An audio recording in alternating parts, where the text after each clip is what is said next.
Art International Istanbul will launch in September 2013, simultaneously with the Biennale. This new fair, focusing on modern and contemporary art, declares its mission to offer collectors unrivaled access to the exciting new art from Turkey, the Middle East, and beyond. And goes on to say, drawing on its unique geographic location as a gateway between East and West, the fair is well positioned to fast become a cultural bridge across the global arts world. Personally, I hate the term and the cliche of bridge, especially when speaking about Istanbul. Bridges are never the destination. They are only things you use to get from one place to another. What may interest you to know is that Sandy Angus of Angus Montgomery is a co-founder of the fair. He is, maybe a name familiar to some, the co-founder of Art HK, the Hong Kong International Art Fair, which has grown at an exponential rate, not to mention recently being acquired by Art Basel. More recently, furthering his interest in emerging art scenes and markets, Sandy Angus became a shareholder and director of India Art Fair. You might see a pattern. The needs of the growing numbers of internationally active artists, in turn, required proper representation on their home turf. Gallerist, which is the name of the gallery, was established in 2001. It was the pioneer, really, in Turkey in creating a professional international platform for the internationally established Turkish players already who were selling work, who were already in market. It became the first Turkish gallery to be accepted to the Art Basel Fair in 2006, which was really, truly a milestone for the Turkish contemporary scene.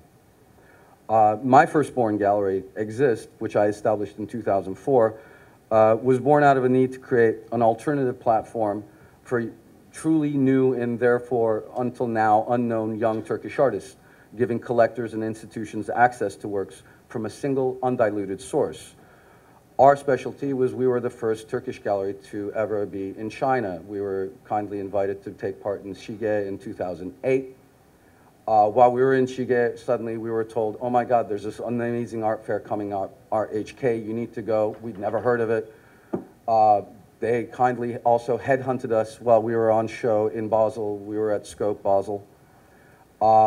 We went and we showed interest in that, but at that time we were also asked to participate in SH Contemporary in Shanghai.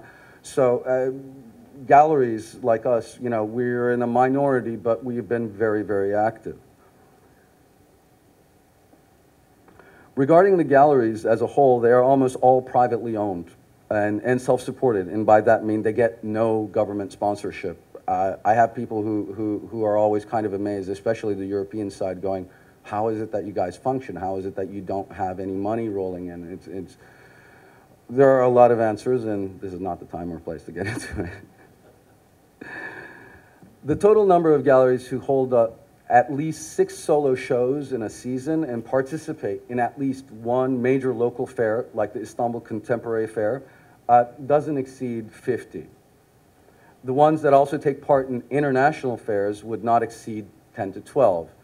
And if these fairs were categorized into A and B level fairs, then we hit 5 or so, at best, galleries who are able to perform and function successfully in an international arena.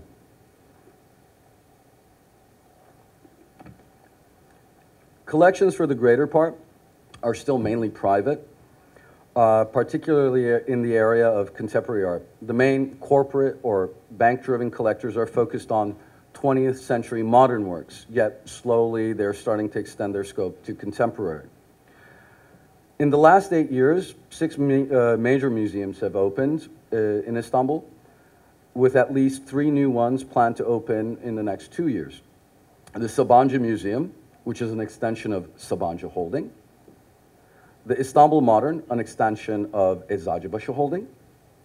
The Para Museum, a part of the Koç family, hence Koç Holding. Arter, a recently opened space in the style of a Kunsthalle, and housing the Koç Foundation's collection. Borusan is a fine arts and music, in a music Kunsthalle kind of thing, as well as their new office museum space, which is an extension of Borusan Holding. The majority of these institutions are directly tied to their parent companies and seem to aspire to be international monuments to their founders. To sum up, the developments have had more to do with the infrastructure than with the artists themselves. As the infrastructure develops, the artists push themselves harder.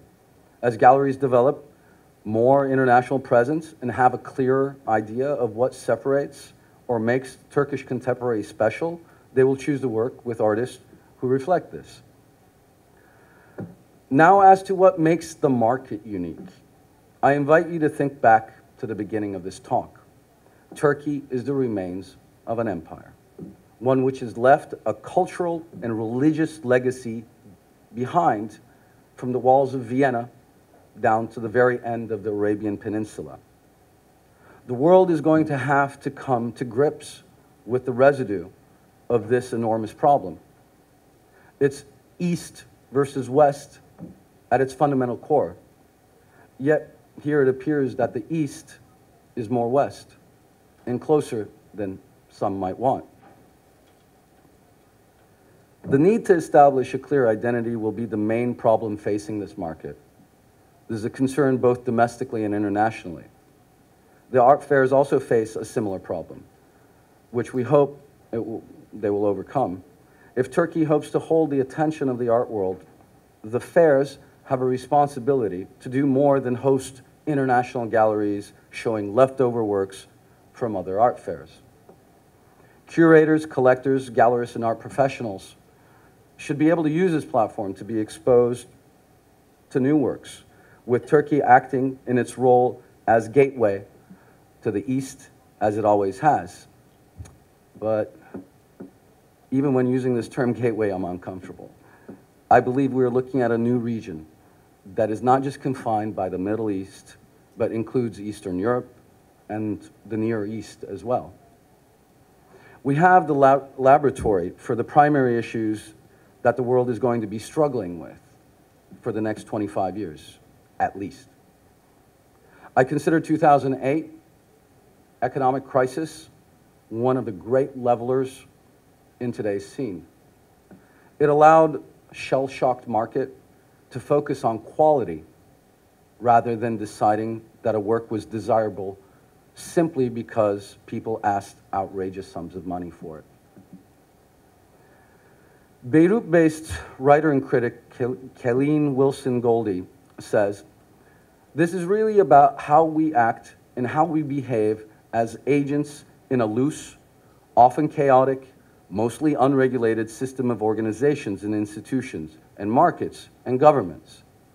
I think the topic is relevant everywhere, but it might be more amplified in the region because the infrastructures for contemporary art are a bit thinner in cities such as Beirut, Cairo, or Istanbul. You can see what constitutes the art world more clearly because there are fewer institutions. The markets are less entrenched, the power dynamics are more fluid. There might also be more at stake politically and less to lose financially in situations where artists are living and working against a backdrop of violence, upheaval, and change. To say nothing of the indifference and hostility to the work that artists and curators do, which is apparent in some of those same situations. Now, while agreeing with a majority of what Kerimcan says, I do have concerns regarding to the less entrenched and more fluid markets. This can, of course, cause serious problems when a particular collective of artists gets the attention of an international audience, yet has a very nubile infrastructure to help steer their futures.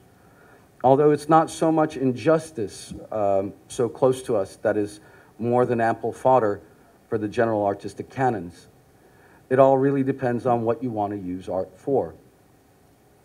I think in places where there is so very much to react to, the artists feel it is their responsibility to give voice to a people. Not necessarily a melodramatic backdrop of exploding bombs or sniper fire to steer their artistic passions. If we ask whether artists can set the agenda to a degree in these contexts where they are, to an extent independent of the art market, can they say no more often? In the case of the Turkish market, I think that some of them always did set the agenda, as you would say.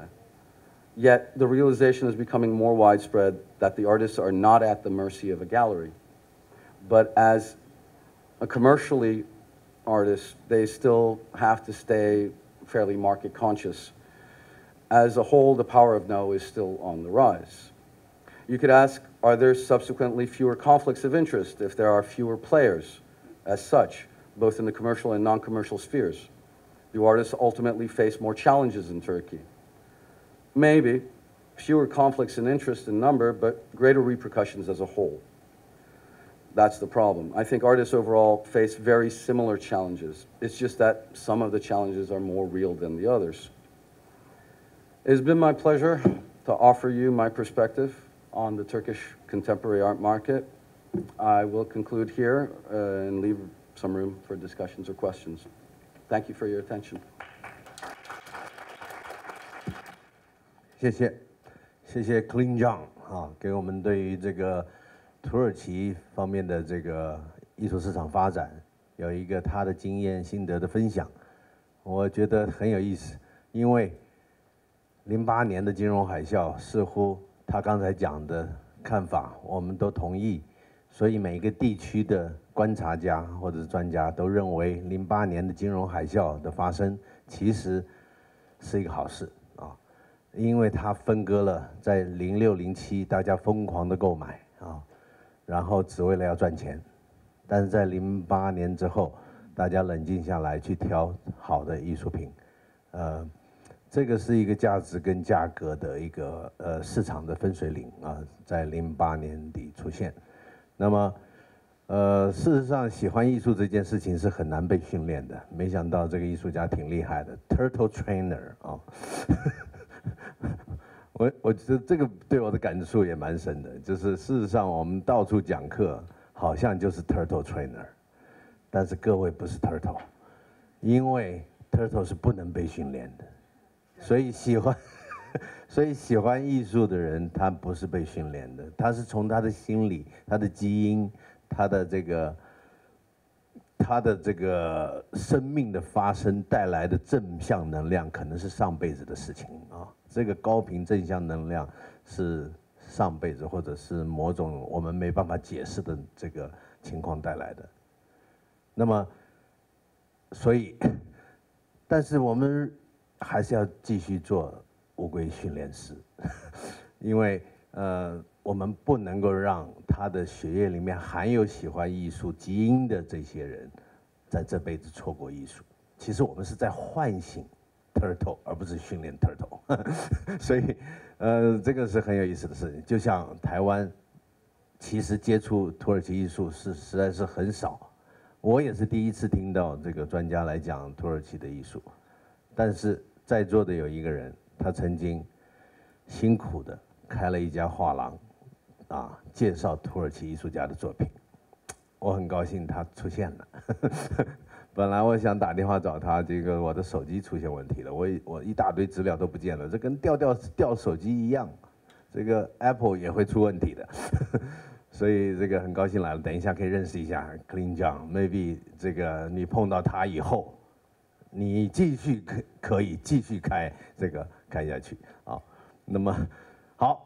我们这个先休息一下啊，先休息一下。那个大概在10分钟之后，我们再回到这个现场。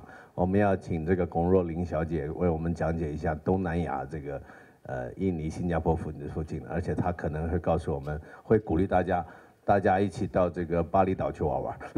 OK， 好，那么我们10分钟之后见啊，请各位准时回到现场，谢谢。